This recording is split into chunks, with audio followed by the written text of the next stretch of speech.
Let's fucking go.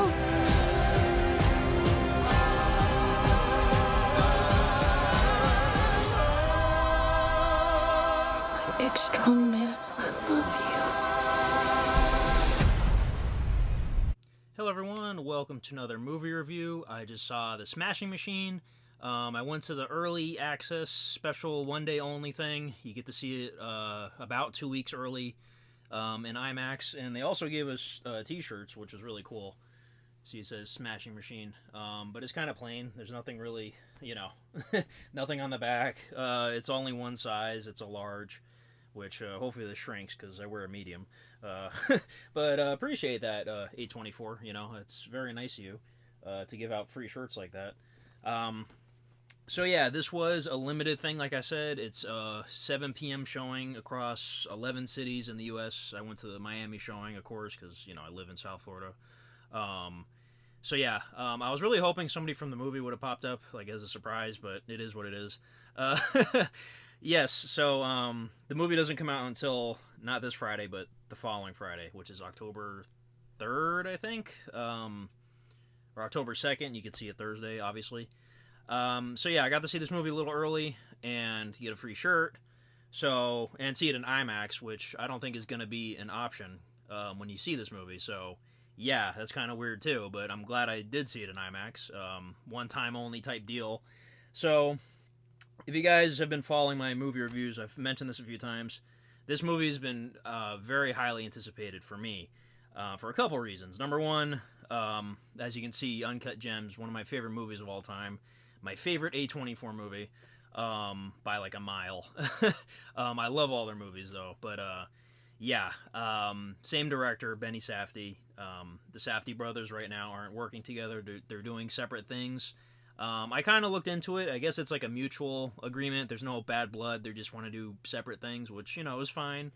So this was directed by Benny Safdie. Josh Safdie is doing his own thing right now. He's got his other movie coming out, Marty Supreme, which looks interesting, I guess. I was definitely more interested in this movie than that one. I'm still probably going to check that out, though, of course. That doesn't come out till Christmas, I think. So yeah, they went their separate ways. So I was excited to see, like, how would Benny Safdie do on his own. Obviously, he's doing other things. He's acting. He was in Oppenheimer. He was, in a few things. Another reason I was excited for this movie, of course, was The Rock's performance. As you can tell, the talk of the town right now, is he going to get an Oscar nomination? Did he like really transform himself for this movie, or is it just another, stereotypical Rock movie? And then, yeah, probably just those two reasons. I was excited for, and the trailer. The trailer got me super hyped. That first trailer was probably my favorite trailer of the year, aside from 28 Years Later. That was another great trailer. I didn't watch the second trailer for Smashing Machine, mainly because the first trailer was so good. I was like, I'm not going to bother. And plus, I didn't want to see too much before I saw the movie. Because I wasn't familiar with Mark Kerr, who this movie's based on. So the true story aspect of it, I went in pretty much blind. The only thing I knew was what the trailer showed me. So yeah, that was cool. So, all that being said, was this movie amazing? Is it the best movie of the year? Does The Rock give his best performance? Yes, The Rock does give his best performance. Is this the best movie of the year? No. Was it bad? Absolutely not. It was very good. But the thing is, with this movie, there's something missing. And I feel like when you have movies based on a true story and you don't exaggerate things, I'm assuming they didn't really exaggerate things. I don't think they did. You can only go on... You're kind of handcuffed because you can only do what the true story is. You can't add in characters that don't exist. You can't add in events that didn't happen. So, like, it's sort of a knock on the movie for me a little bit is I feel like the plot wasn't enough. You get what I'm saying? There weren't enough characters. So, positives. The Rock, like I said, easily his best performance. And I'm a fan of him. I've never had a problem with his acting. Obviously, he's sort of stereotyped in Hollywood as playing the action star and whatnot. But I always knew he could deliver a performance like this. I just feel like, he had something in him, like even in Fast and Furious, like in Fast 5, which I love, You could even tell in that movie, like, he's definitely got a little bit of gravitas in there somewhere, you know. And man, not just the makeup on his face, you know, because they added some stuff to make him look more like Mark Kerr, but like he really gave a very impressive performance, like very emotional, very raw. Yeah, he knocked it out of the park. I will not be surprised if he gets nominated. I don't know if he's gonna win. You know, it all depends on who else gets nominated. We'll have to see. But I am definitely rooting for him. You know, of course, I'm going to mention Uncut Gems. Adam Sandler didn't get nominated, so it's like I try not to get my hopes up too high in that regard. You know, sometimes I get disappointed when the person doesn't even get nominated. Like I think Django Unchained, Leonardo didn't get nominated for that. That really bothered me back in the day when that happened. So yeah, Emily Blunt as well should get nominated. Her and The Rock, man, their chemistry together in this movie was off the charts. I know they did Jungle Cruise together. I didn't see that. I heard it wasn't good. So yeah, and this is obviously a very different movie. But man, she's obviously very talented. I hope she gets nominated too because she deserves it. So I'm going to go over some details of the plot without spoiling. In this movie, their relationship is very toxic. And you can kind of tell in the trailers, you see it a little bit. But I didn't realize how toxic it was. My lord, it's very toxic. So basic premise of the movie, you have Mark Kerr. This is during the late 90s into the year 2000, basically. In the prime of his MMA career. And it basically shows his struggles in his personal life and how it affects him in the ring and vice versa. He has opioid addiction. Him and his wife have a very toxic relationship. Yeah, he's just trying to find, you know, his path. And, you know, there's a lot of faults on both sides. Like him and Emily Blunt. I'm sorry, I don't know if I said she's his wife. They're boyfriend-girlfriend in the movie. But they do live together, and they both have their pros and cons with each other. You know, he's definitely very selfish in terms of like his MMA career, which you know it makes a lot of sense because you have to train physically hard. You have to, you know, and his drug abuse, he's trying to, you know, deal with that as well. And then you have her; she feels like she's being neglected, and she wants more attention. But you know he's trying to focus on what's important. You know, it's a whole thing. So that whole dramatic aspect was very well done. This, of course, being directed by Benny Safdie, it was very, very pleasing to the eyes. You know, a lot of great shots, a lot of great long takes. What I like about the Safdie brothers movies, Good Time included, by the way, I love that movie too, is all their movies feel like these characters are like real people, and they have used non-actors a lot in their movies too, which actually kind of helps. Yeah, it feels that way.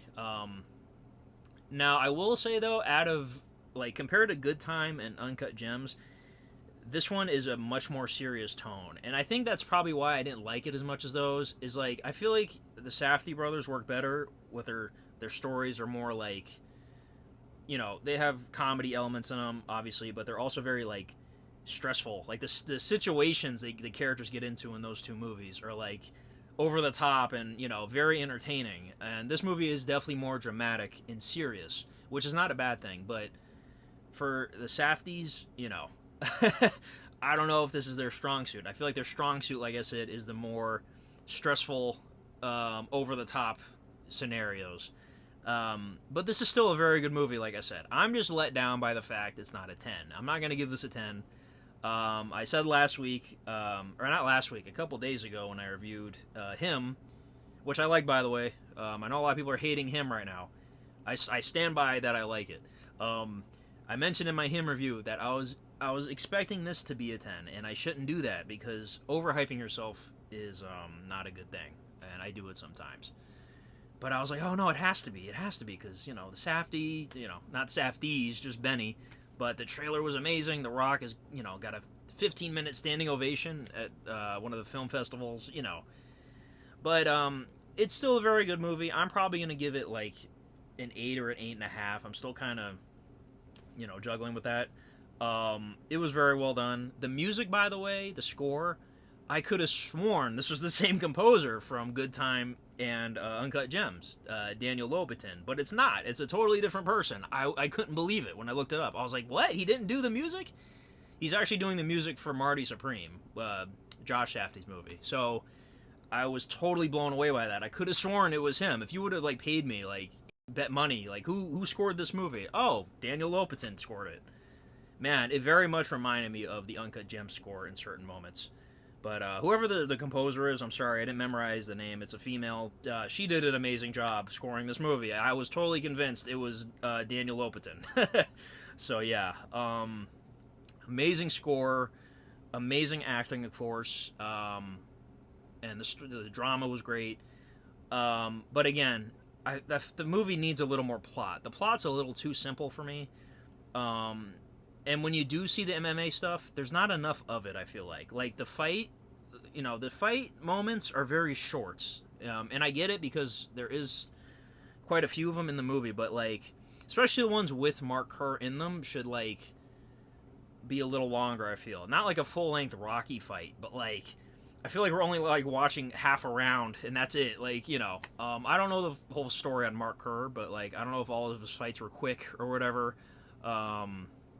But I felt like the MMA sequences were just a little too quick for me. I feel like they should have shown a little more, like do a couple rounds, And I felt like the MMA overall wasn't the greatest, maybe. I don't know. I'm just kind of nitpicking a little bit. I'm not a huge MMA guy, but like, I don't know. I feel like the fighting wasn't the best. It could have been better. But this movie is definitely more of a character piece and not an MMA movie. So in that regard, it did a good job with the character stuff. It really did. But I think it needed more characters, and, the MMA stuff should have been a little longer, I feel like. And, I'm trying to think. I had something else I wanted to say. This review is all over the place. I'm sorry. But still very good. And I gotta say, the balance with Mark Kerr and Dawn, Emily Blunt's character, I feel like there was a little too much of the negative side. There was positive, it does show the ups and downs in the relationship, but I feel like there was a little too much of the down. Like, I felt like the balance wasn't there.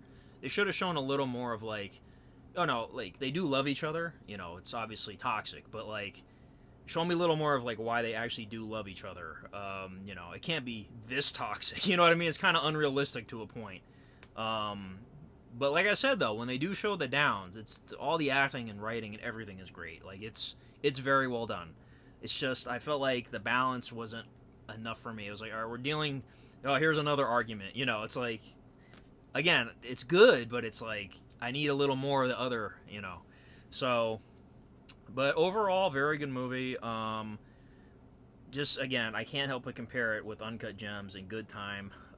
Even, like, Heaven Knows What, that's another movie they did, which is very good too. And then, Benny Safdie being solo on this movie. I feel like it all shows. Tackling a completely different genre and being solo, I don't know. Maybe Marty Supreme's going to be a better movie. I'll check that one out. But this isn't bad by any means. I'm just kind of justifying why I'm not giving it an A, and I really wanted to. But I did have some issues with it, and, there were some early reactions from critics that said, like,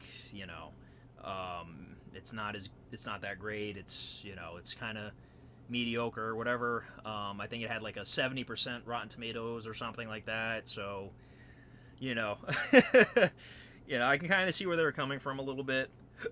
Excuse me. So yeah, in that department, I get it. But not bad by any means. Again, for The Rock's performance alone, go see this. And Emily Blunt, too, I'm going to highlight. She's just as good in this. I really do hope they get nominated. I hope Benny Safdie gets nominated, too. I'd love to see that for a director. But, I don't really have much else to say. It is a time period piece movie, and then I feel like they captured the era very well, too, Late 90s, early 2000s. It felt authentic. And another thing I need to mention too, they did like a little after the movie ended, everybody left. They had some people from A24 there, I guess, doing little Q&As. So like, what did you think of the movie, and stuff like that. So I have some footage of it. They haven't uploaded it yet, so once they get it, I'll put it on my channel. But I did answer some questions. That was fun. But yeah, go see the movie. Like, I'm not trying to bash it or anything. I'm just, like I said, just a little underwhelmed. But very good. I'll give it an 8.5. I thought it was very well crafted. So 8.5 out of 10. Yeah, it's not The Wrestler, it's not that good.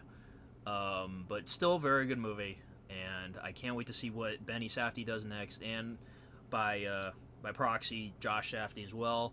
Hopefully together they'll make another movie one day. And I'm gonna be rooting for The Rock. I really will be. And Emily Blunt, I want them to win or get nominated at least, at the very least.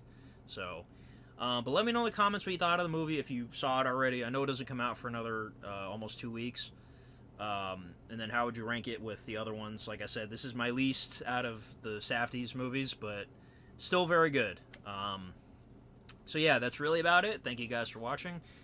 Friday, I'll be seeing One Battle After Another, and I'm very excited for that. That's been getting great reviews.